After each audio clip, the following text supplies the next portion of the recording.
thank you. I think we're going to give a speech in a minute, but we just wanted to say thank you. So this is incredible. It's been a long few months, sadly. I just wanted you all to know how grateful I am. Tonight we restored our faith in the Republican Party and our faith in the people of Utah. They don't respond to the lies, to the made-up conspiracy theories. We do things the right way in Utah, and I'm just so proud. Thank you for helping us. We could not do this without any of you. Thank you, thank you, thank you.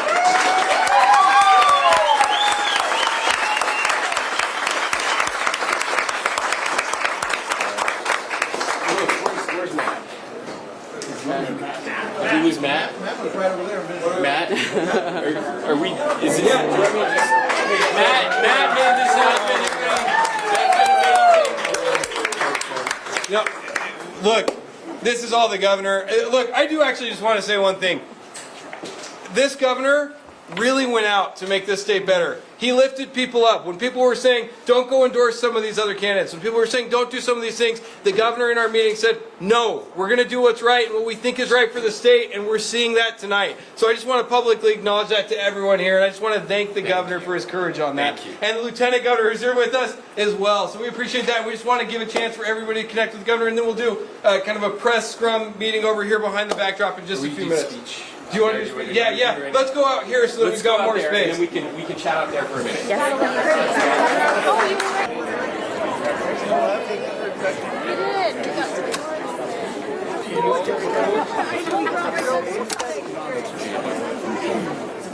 you call the Derek Brown one? Just say it's good. I don't have control over that. I don't call races. But check the APs.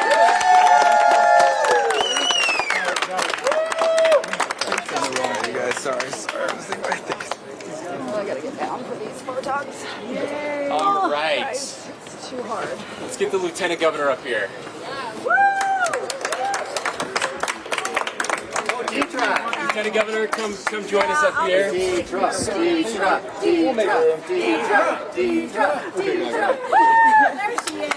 All right, ladies and gentlemen, the lieutenant governor of the great state of Utah. All right, you guys.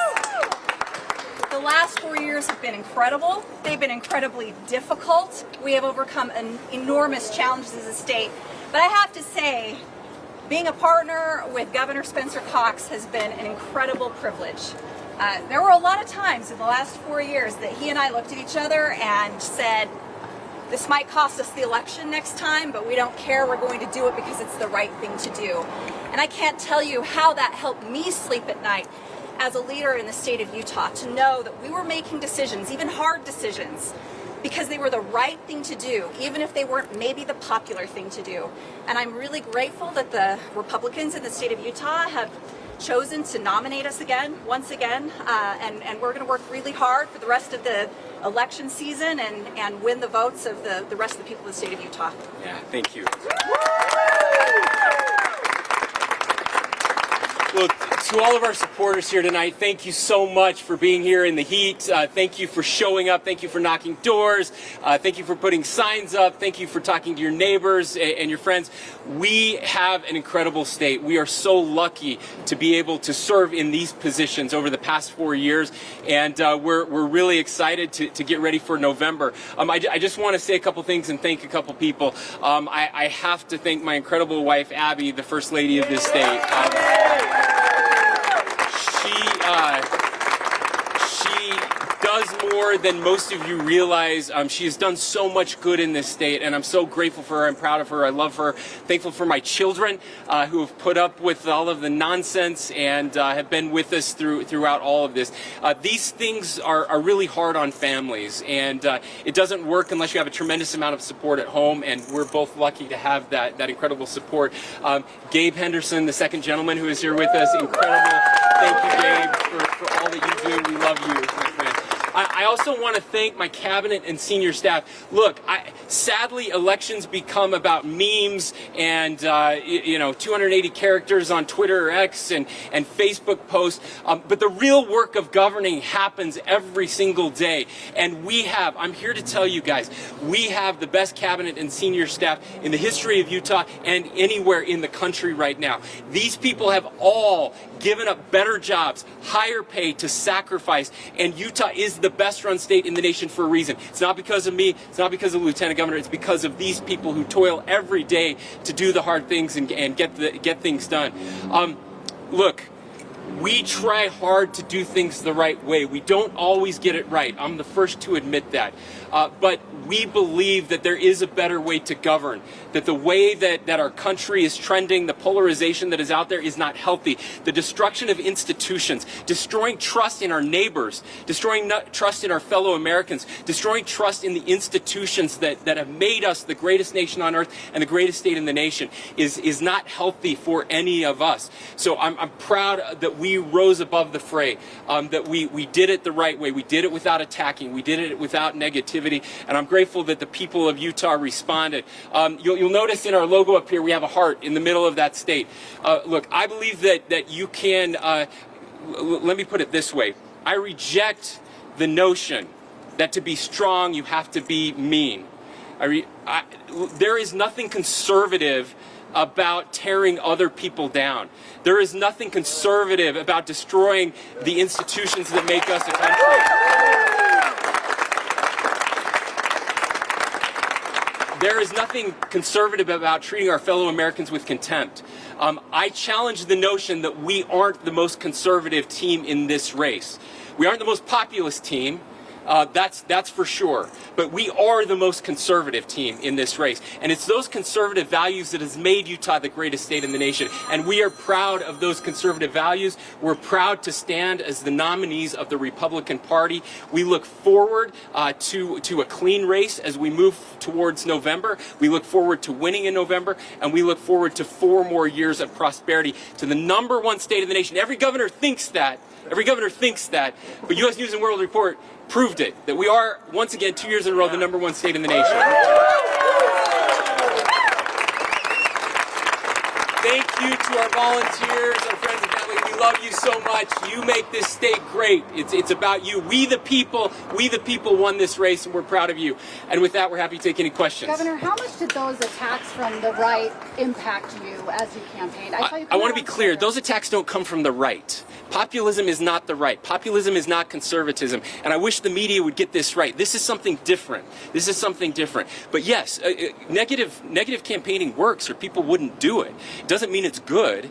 It's not good for your soul. It's not good for our country. It's not good for our state. And so, yeah, those things work. And tragically, many people believe those. And so we will work really hard, continue to work really hard to tell people the truth about who we are and what this state is about. And we always believe that in the end, truth will win. And we proved that again this time. Governor, what do you think about what this race says about Trump's influence in Utah? Look, Donald Trump is the nominee of the party nationally. He's going to win here in Utah.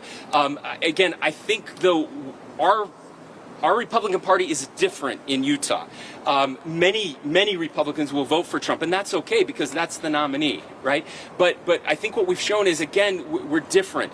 We do care about our neighbors still, and we should. We shouldn't put our political identities first. We are Utahns first. We are Utah Jazz fans first. We're now hockey fans. We're a whole bunch of other things before that, and I think it shows. And by the way, I think we're the last bastion of hope for the rest of the country when it comes to a republicanism that is inspirational, that is forward-thinking, that cares about solving problems and not tearing down. That's the difference. If you look at the race that we ran, we are about solving problems. There were no proposals submitted. Our opponent has been in the legislature for 6 years. If any of those things he said were true, he could have solved them in 6 years, but he didn't. We are about problem solving, and our Republican Party in Utah is about problem solving still. So how do you welcome his? Those attacks were different. How do you mean different? What were they? You said they weren't attacks from the right. They were something different. No, I just don't like this idea that that we're calling people conservatives because of the way they treat other people. That's not conservative. Policies are conservative. We have a conservative philosophy. This idea that that's the right, versus moderate, just doesn't ring true to me, and I don't think it rings true to most Utahns. I guess the question I asked, what were they if they weren't attached? They're populists. Yeah. Governor, how do you unite the party and unite your constituents moving forward? Yeah, look, again, we represent the Republican Party and we represent the entire state of Utah. We have an opponent. We have an opponent whose ideas, I believe, are very dangerous for our state. Ideas that would radically transform our state. We are where we are because of the conservative governors that we've had in the past, like Governor Gary Herbert, who is here, in whose footsteps we get to follow. Governor Levitt before him. We've had incredible governors in our state, and that's going to continue. And so there is a real choice on the ballot in November. It's a real choice. It's a very different choice, and I know that Republicans will respond to that. What is your hope for the next 4 years if you do win in November? What do you want to see Utah look like in 4 years? Yeah, so we have a lot of work left to do, and it's continuing things we're working on. We've mentioned the price of housing. We know it's too high. We passed several bills that are just going into effect now that are going to have an impact, but that's a big one for us. That's a big one. We're going to continue to work to prepare for the Olympics that are coming in 10 years. The next 4 years are going to be crucial in the work that we're doing there. So it's an exciting time to be a Utahn. There are major plans to transform downtown Salt Lake City. We're going to be working with the mayors of the city and the county on making that happen. And again, conserving Utah values, making sure that our kids and grandkids can live here, making sure that we are still the most family-friendly state in the nation, that we're protecting our kids and grandkids from social media. These lawsuits and the laws that we're putting in place to hold social media accountable, those are important, and we're going to follow those through. Governor, were you surprised at all by the margins that you expect them to hold? Not at all surprised by the margins. That's about where we expected them to be. I'm sure they'll fluctuate a little bit, but they'll hold pretty close. Are you more concerned about this race you just had, this populist race you say you just battled, as opposed to facing a Democrat in November? Which one's harder for you? Look, they're both challenges, distinct challenges. They're both important. I don't know that one's harder than the other. Obviously, a well-funded opponent who was, who didn't care about the truth. Those are a challenge for sure. But we know we have a formidable challenger on the Democratic side. I served in the legislature. We both served in the legislature with the Democratic nominee, and so it'll be a tough race. But again, we are a red state. We're a conservative state, and we're a conservative state for a reason, and we look forward to representing those values. You were attacked in this campaign about the governing better, the governing different. Yeah. What's your response to that when that was kind of used as a talking point against you? Sure. Look, if you want to attack me for treating people I disagree with respect, go ahead and attack me all day. That's fine. That's great. I think that says more about you than it says about me. Again, disagreeing better is not that we all have to agree or get along. I love the people who didn't vote for me. I love the people who voted for my opponent. I respect that. That's what we do. It's a competition of ideas. And if the people of Utah, if the Republicans wanted someone else, I'm perfectly fine with that. I have no problem with that. But there's a way to do that with dignity and respect. And sadly, we didn't see much of that. But you will see that from us moving forward. Do you think that idea is the forefront now in a place that we are in governing, that you are kind of in the forefront of something different, some change? I'm not in the forefront of it. This is who Utah is. This is who we've always been. People say it's in our DNA. But I want to be clear. This is who we are, but it is not in our DNA. We are going to have to fight because the rest of the country decided that we're not going to do this anymore, that we're going to hate each other, that we're going to tear each other apart. And in Utah, we're the anchor. We're the last best hope of this nation to say that's not who we are. We are better than that. So I'm not at the forefront. I'm not at the forefront. I am following generations of leaders from Utah who have always done it this way. It just feels like we're all at the forefront because the rest of the country and our party moved away from us. And so now Utah finds ourselves at the front. We didn't ask for this. This isn't what we wanted to do, but somebody has to do it. Somebody has to stand up and tell our nation that there is something better. We don't have to do this anymore. We can fight about ideas. We can have elections. We can have a battle of ideas. ideas. But at the end of the day, we have to respect the results of those elections, and then we have to work to make our country better no matter who wins. And that's what we're going to do. Last question. Tomorrow morning, you got to get up. Last question. Tomorrow morning, you got to get up. You got to do it all again. Yeah. What do you say to yourself? What does Abby say to you to get you to roll out and do this all over again? You know, there's a moment in every race where we look at each other, and you ask yourself, why do we do this? When you know, when you see the 30th attack that day, making up something, questioning your integrity with no evidence, nothing, you start to wonder, is it worth it? Like, we both had better lives before this. There are so many other things we could be doing, and then you roll out of bed and you go to a school and you see these amazing teachers and these kids. You see, you know, the Special Olympics kids that Abby works with. You see the people of Utah just doing good every day, and then you realize we are the luckiest people on earth. We're the luckiest people in this state. That burden just lifts. It goes away, and like, who gets to do this? We don't take it for granted at all. We pinch ourselves every day and think, I can't believe we're here. It doesn't make any sense. If you look at our backgrounds, if you look at where we grew up, how we grew up, if you look at the challenges that our families had when we were younger, like, they don't let kids like us do stuff like this. And yet we're here, and we get to do this. We're no different than anybody else out there. And that's what's amazing about this great country that we call home.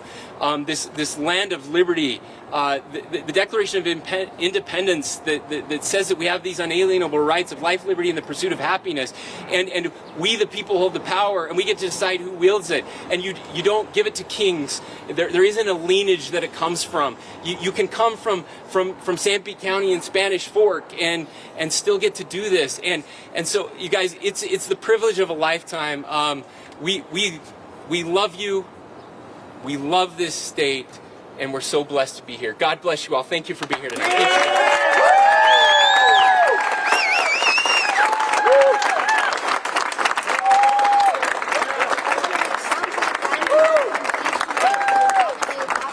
What's that? That Lyman won't concede tonight. I don't know if he'll concede or not. Sounds like he won't tonight. Again, that says more about him than us. Look, again, we're destroying institutions. There's courtesies. There's a normalcy to this. Conceding doesn't mean the votes don't count. That's not a thing. You know, I can tell you, if we had lost by 5 points, I would have called and congratulated him. That's how we roll. That's how we do things.